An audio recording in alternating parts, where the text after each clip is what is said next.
আমার নবী যেদিন ইন্তেকাল হয়ে গেলেন, সোমবার দিন জোহরের নামাজের আগে ইন্তেকাল। আম্মা জান আয়েশা বলেন, আমার হুজরায় আমি বসে আছি, আমার স্বামী মুহাম্মদ রহমাতুল্লিল আলামিন বৃহস্পতিবার নবী অসুস্থ, শুক্রবার অসুস্থ, শনিবার অসুস্থ, রবিবার অসুস্থ, সোমবার দিন দুপুর বেলা নবীর ইন্তেকাল। নবী আমার এমন অবস্থা হয়ে গেল, নবী অসুস্থ হইয়া যখন শেষবারের মতো বিদায় হয়ে যাইতেছেন, আমার নবী আমি আয়েশাকে ইশারা করলেন, মেসওয়াক দাও, মেসওয়াক দাও। আমি আয়েশা দৌড়াইয়া মেসওয়াকটা আমার মুখের মধ্যে নিয়া আমি আমার পয়গম্বরের দিলাম। আমার মায়ার নবী মেসওয়াকটা মুখে দিয়া গুরুত্ব বুঝায় গেলেন, মেসওয়াকের বড় দাম, মেসওয়াকের কেমন দাম। যারা মেসওয়াক করিয়া বান্দা 5 বেলার নামাজ পড়বা, মেসওয়াক সারা ব্যক্তির নামাজের থেকে 70 গুণ সওয়াব পাবা মেসওয়াকওয়ালা নামাজের মধ্যে। মেসওয়াকের দাম কত? ওলামায়ে কেরাম বলেন, মেসওয়াকের এত ফজিলাত, এর মধ্যে বড় ফজিলাত, মরণকালে জবানে কালেমা জারি হয়ে যাবে। পয়গম্বর মেসওয়াক করলেন, এরপরে নবী শুয়ে পড়লেন। নবী বিদায় নেওয়ার বেলায় আল্লাহর মুহাব্বতের গান গাইতে গাইতে বিদায় নিলেন। আমার বাবা আবু বকর আমার বাড়ি, আমার ঘরে নাই, মদিনার মধ্যে খবর ছড়ায় গেল, নবী নাই, নবী নাই, নবী নাই বলিয়া আওয়াজ হলো। হঠাৎ মদিনাতুল মুনাওয়ারায় কান্নার আওয়াজ, মদিনাওয়ালা নবী নাই। হযরত ওমর তরবারি নিয়ে দাঁড়ায় কয়, নবী নাই যদি কেউ বলো তার কল্লা ফালায় দেব।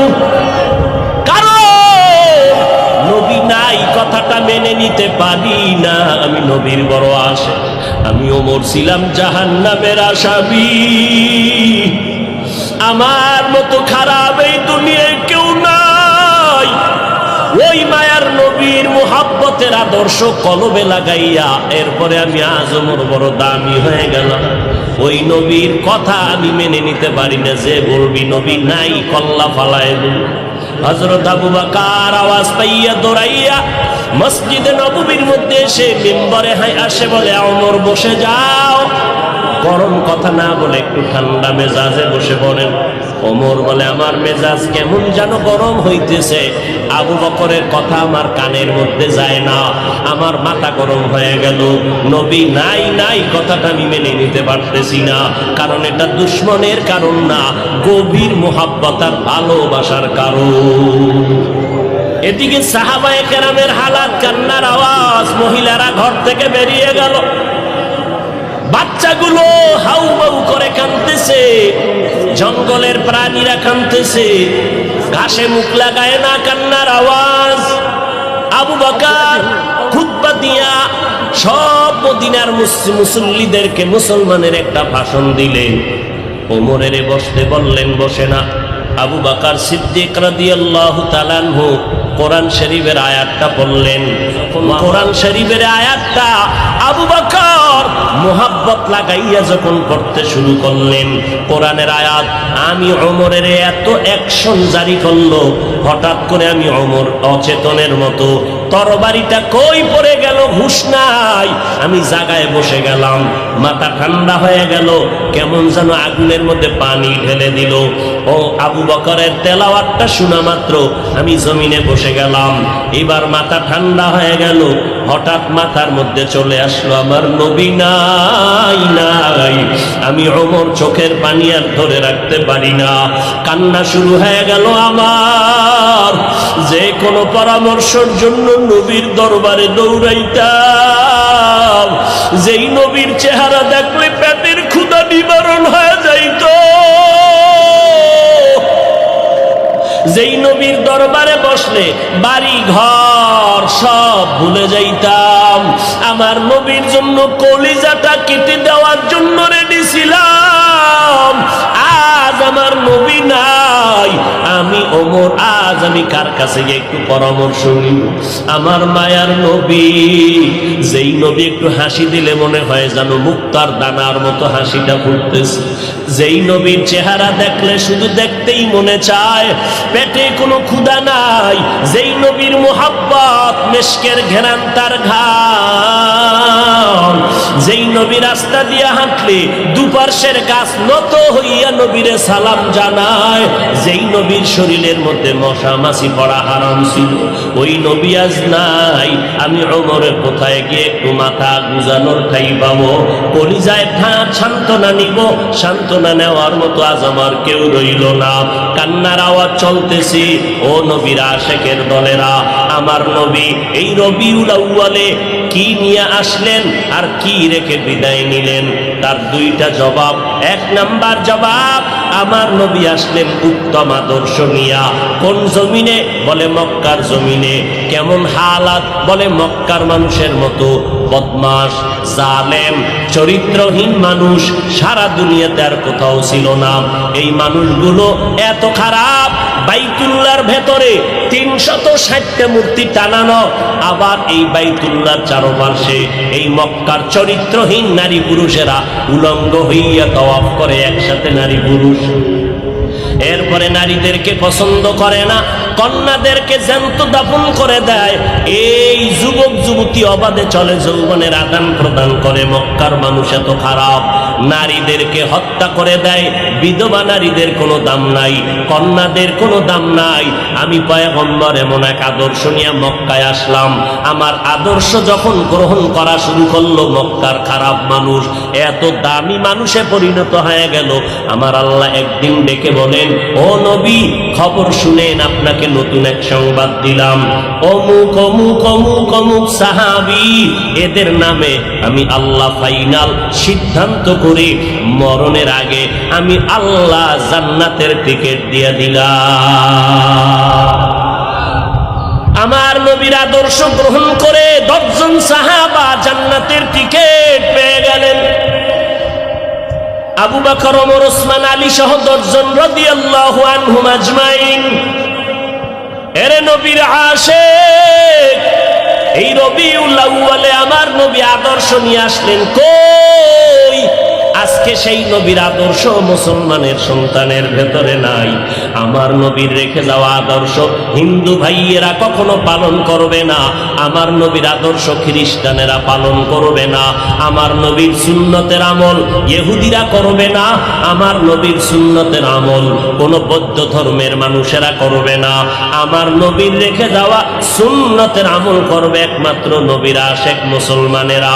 কিন্তু কপাল কেন খারাপ, এত বয়ান হচ্ছে, ফজরের পরে বয়ান, জহুরের পরে বয়ান, আসরের পরে বয়ান, মাগরিবের পরে বয়ান, 12টা মাস বয়ান চলছে বক্তাদের, পীর সাহেবদের বয়ান, আল তাবলীগওয়ালাদের বয়ান, জুমার দিন খতিব সাহেবদের বয়ান।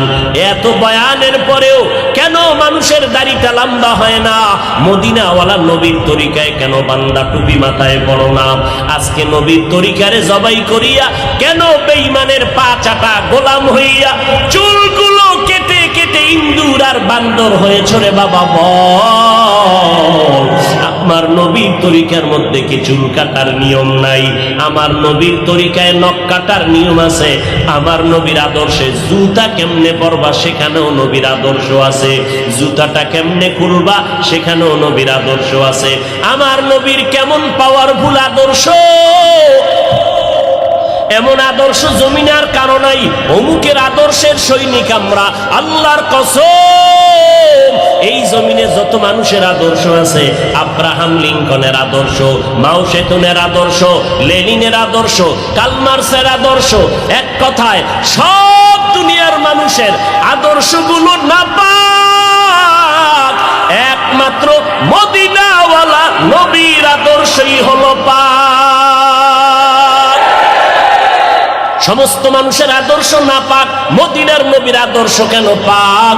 দুনিয়ার মানুষের আদর্শ নাপাক হওয়ার কারণ তার চোখ দুইটা নাপাক, তার হাতটা নাপাক, তার দিমাগ নাপাক। কারণ আমি নাপাক কেন? বক্তা হইয়া চেয়ারে বসে মজার মজার বয়ান দিলাম, কিন্তু এই এলাকার মানুষ জানে না আমার হাতটা কি পরিমাণ গুনার কাজ করেছে, আমার জবানটা কি পরিমাণ অপরাধ করলো, আমার চোখ দুইটা কি পরিমাণ অন্যায় করেছে। এই এলাকার মানুষ যদি জানতো, আমার চেয়ারে বসে বয়ান করার সুযোগ দিত না। আল্লাহ কয়, বান্দা আমি তোর সম্মানটারে নষ্ট করি নাই। কারণটা কি জানো? তুই বড় আলেম এই জন্য না, তোর বডির মধ্যে আছে পয়গম্বরের আদর্শ, আর তুই মুহাম্মদের উম্মত হওয়ার কারণে তোর ইজ্জত নষ্ট করি নাই। নষ্ট তো করি নাই, আমি আল্লাহ তোরে আবার ডাক দিলাম, তওবার দরজায় ঈশা যদি 2 ফোঁটা চোখের পানি ছেড়ে আমি আল্লাহকে একবার আল্লাহ বলে ডাক দাও, লাব্বাইক বলে যদি তুই হাজিরা দাও, আমি আল্লাহ তোর জীবনের সব গুনাহগুলো মাফ করে দিব। কারণ আমি চাই না আমার মায়ার নবীর উম্মতেরা জাহান্নামে যাবে, কারণ একটা সেকেন্ডের আযাব আমার কোনো বান্দা সহ্য করার শক্তি হবে না। আম্মা জান আয়েশা বলেন, একদিন দেখি আমার মায়ার নবী আমার হুজরায় বসে গুনগুন গুনগুন করে কান্না করেন। আমি আয়েশা বললাম, নবী আমার কোনো ভুলের কারণে আপনি কাঁদেন, আমার কোনো ব্যবহারে কষ্ট পাই আপনি কাঁদেন নাকি? মায়ার নবী কয়, না না আয়েশা, তোমার ব্যবহারের কারণে কাঁদি না, আমি কান্না করি হাসরের ময়দানের কথা মনে পড়ে গেছে রে আয়েশা। ওই হাসরের ময়দানটা কেমন ভয়ঙ্কর হবে, ওই কথা মনে পড়ে যাওয়ার কারণে আমি কান্না করি। ও নবীর উম্মতেরা, আমার নবীর আদর্শ দেখিয়া মক্কার মানুষ দলে দলে কালেমা পড়ে নবীর সৈনিক হয়ে যায়।